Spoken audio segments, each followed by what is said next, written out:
Welcome back, ghouls and goblins. Did you know that marine biologists say that over 2/3 of ocean life has yet to be discovered? Over 80% of the depths of our oceans remain unexplored, and one can only imagine what sort of creatures lie in wait leagues beneath the surface. Well, today we're gonna hunt the truth and uncover some of the scariest things hiding in the murky abyss. I'm Taylor, and today I'll be taking you underwater for top 5 deep sea discoveries you'll wish you never saw. Sound off in the comments about your favorite discovery from this video. Number 5. Giant isopods. No, this isn't a microscopic picture. This isn't a tick or a bug. This is a giant isopod. One of the scariest looking things picking around the ocean floor.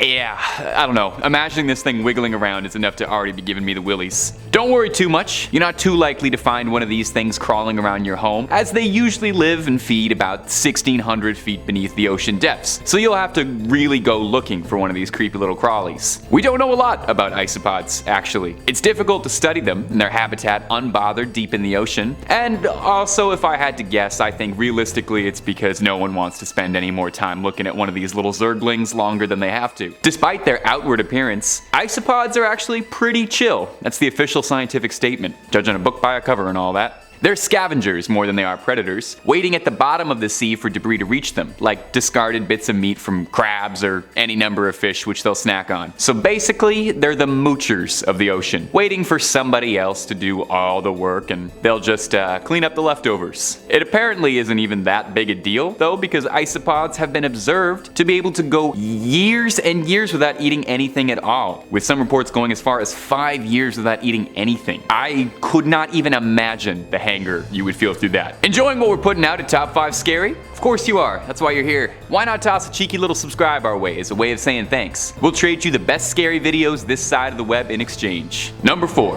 Barreleye Fish. Has anyone ever accused you of being empty-headed? I know that's something I've heard a lot in my time. I don't really know what that means. Unfortunately, my head, hollow as it might be, does not allow you to see inside because I am not a barreleye fish, a being which is cursed to have a window for a forehead. The barreleye fish may be one of the most confusing looking things under the sea. I mean, take a look at this thing. It kind of looks like it's not finished yet, you know? Like this fish was late for school and it forgot to put its face on. It's got its eyes inside its head and has a translucent head to accommodate that. You know, the rest of all life thought eyes on the outside, but the barreleye just had to stand out and be different. Those two big green orbs are the fish's eyes, tinted with a sort of biological sunglasses kind of deal to help it zero in on light above it. The barreleye uses its bizarre eyes to look upwards, tracking the shadows of its prey and then fixating on it. You wouldn't expect a creature that looks this weird to be an effective predator at all. Special organs on the fish's belly called soles deflect light from the creature's insides, illuminating the deep sea around it and also letting it camouflage. So this weirdo transparent head fish is also a mobile swimming light show. Just goes to show how absolutely amazing life down in the abyss is, where creatures will naturally adapt to their surroundings to evolve to have a flashlight built into them. Bless you, barreleye fish.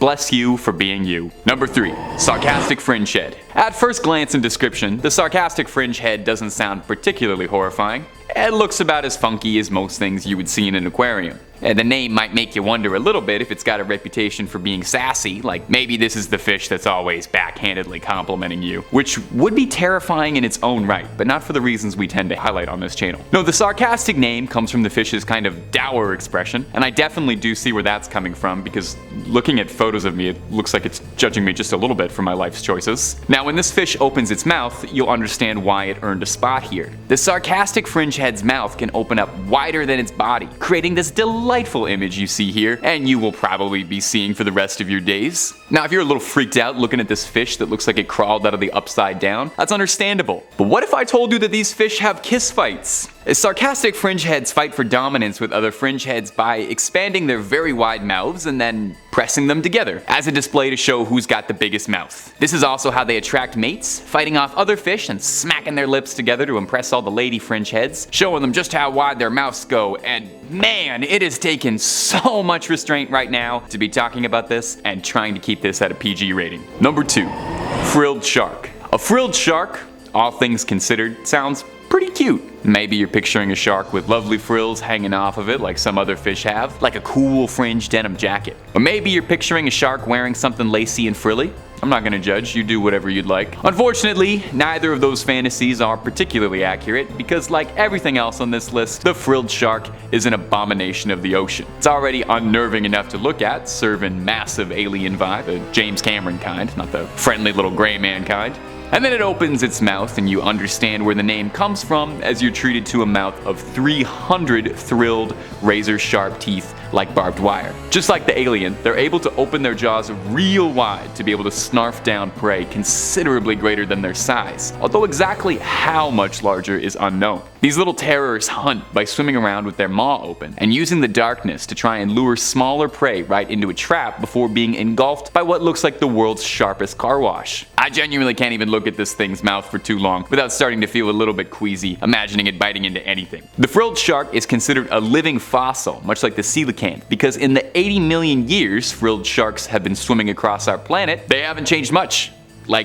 At all. They more closely resemble prehistoric creatures than any of their contemporary shark counterparts. All that to say is, I guess, whatever nature was cooking with the frilled shark, clearly they got something right. They nailed it if they saw this thing for 80 million years and thought, absolutely no changes. This one's perfect. Number 1. Colossal Squid. At our number 1 spot is a living legend, the Colossal Squid. Thought for many years to be an urban legend due to their elusive nature, for a long time not much was known about these cephalopods other than the fact that they are very, very, very, very, very large. Reports of giant squids describe them as being anywhere up to a staggering 65 feet long, but collected squids range in at a much more humble 42 feet long. Oh. Okay, well I was getting worked up over nothing. Humans and colossal squids don't particularly cross paths often, what with them living 3,000 feet under the sea. And that is definitely a good thing, because these squids are not something you would ever want to mess with. Its tentacles are lined with sharp hooks to sink into their prey and prevent them from getting away. Alongside the usual suckers that squids' tentacles have, hard, toothy-like rings that dig into prey and keep them wrangled. It's common to find whales covered in these scars, or slashes and shreds from the hook of a giant squid. The thought of being grabbed by these tentacles is enough to stop me from ever ordering calamari again. What with being one of the bigger monsters swimming around down there, the colossal squid doesn't have much in the way of predators. I guess that's kind of one of the benefits of being a 40-foot monstrosity. People stop messing with you, you know? People stop trying to pick on you. They start respecting you more, and no one tries to eat you anymore once you're,